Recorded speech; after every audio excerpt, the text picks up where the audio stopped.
आज हमारे साथ जुबेर खान बागी जी हैं और यूनियन के जिला अध्यक्ष भी हैं। बागी जी, आप बजटिया में आए हैं और सभी चालकों को आप वर्दी दे रहे हैं, इस पर आप क्या कहना चाहते हैं? दरअसल ये सरकार का फरमान जो है हुकुम के लिए आया हुआ है और आप जानते हैं सरकार अपनी मनमानी करने को उठा रही है। आज नहीं कल ये चालकों को चालान करेगी, तो मैं चाह रहा हूँ कि चालक के चालान से बचे और वो अपनी जो भी 130-25 जो भी है इसकी कीमत वो दे के अपनी वर्दी को पहने, क्योंकि उनका आने वाले दिन में प्रशासन अपने हिसाब से काम करने का हर काम कोई संविधान और नियम बचा नहीं। तो सरकार जो है राजतंत्र के हिसाब से काम करे, लोकतंत्र एक तरह से खत्म हो चुका है। तो राजतंत्र में राजा की बात को मानना अनिवार्य होता है। इसलिए हम इस चालकों से कहेंगे कि जो भी है 125-30 रुपये पान कागज ठोक देते हैं, इसको आप लोग पहने।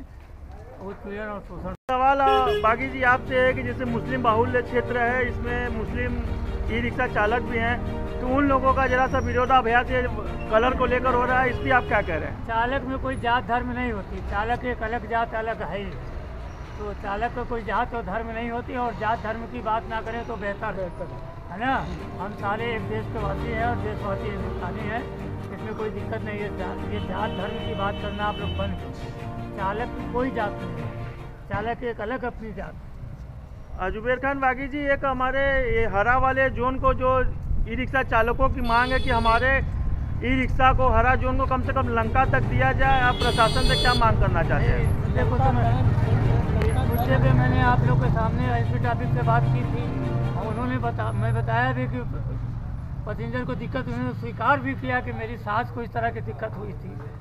अब आने वाले दिन में जो समीक्षा बैठक होगी इस पर मजबूती से बात। क्यों भाई, आप लोग तैयार है लंका तक? आप लोग अगर गाड़ी चला जाए तो इस पर तैयार है? जब समीक्षा बैठक हो इस पर मजबूती से बात रखूंगा अपने सबके सामने। भाई हम बात ही ना रख सकते हैं, हम लागू तो नहीं कर सकते, तो वो प्रयास तो मैं बराबर कर रहा हूँ, करता रहूँगा।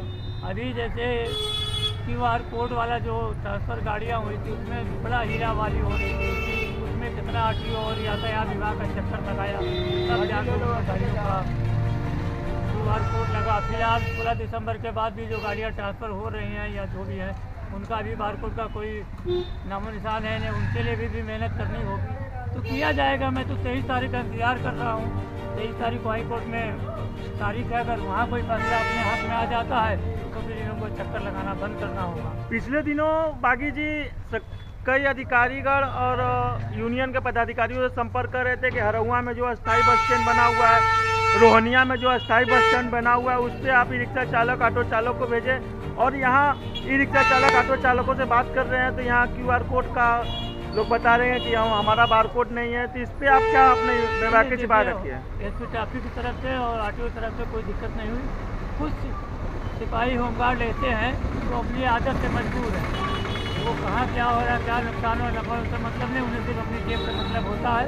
तो ऐसी कुछ घटनाएँ हुई तो वो तो होती है। और जुबेर खान बागी जी, जो आपकी ज़मीन से जुड़ी हुई मांगे थी, जो नगर निगम का स्टैंड का मुद्दा था, वो कहीं ना कहीं अब उस पर रंग लाता हुआ दिख रहा है और ये आपका जो मेहनत वो रंग लग रहा है। आप भी देख रहे हैं पिछले दिनों कई जगह पे आप घूम देखें, लंका चाहे पीलीकोटी, ऐसे स्टैंड भी निर्माण का व्यवस्था हो रहा है। तो इस पर आप क्या कहना चाहते हैं? ये इनकी मूलभूत समस्याएं हैं, इसको तो खत्म करना ही पड़ेगा नगर निगम को। शराफत से करे, टेढ़े से करे, करना है, पीछा नहीं छोड़ना और तक बनाने।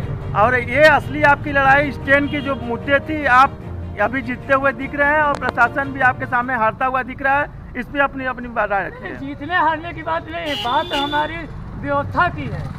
आप मुझसे हर तरह का टैक्स ले रहे हैं, नगर निगम के नाम पर आप पैसा ले रहे हैं, तो मुझे व्यवस्था क्यों नहीं देंगे? वो देना पड़ेगा। शराफत से देंगे तो ठीक है, हल्ला मचाएंगे, धरना देंगे, प्रदर्शन करेंगे, वो करता रहूँगा, लेकिन जब तक नहीं बनेगा तब तक चलेगा। चलिए, इसी के साथ जुबेर खान बागी जी अपने विभाग से बात को रखते हुए नमस्कार।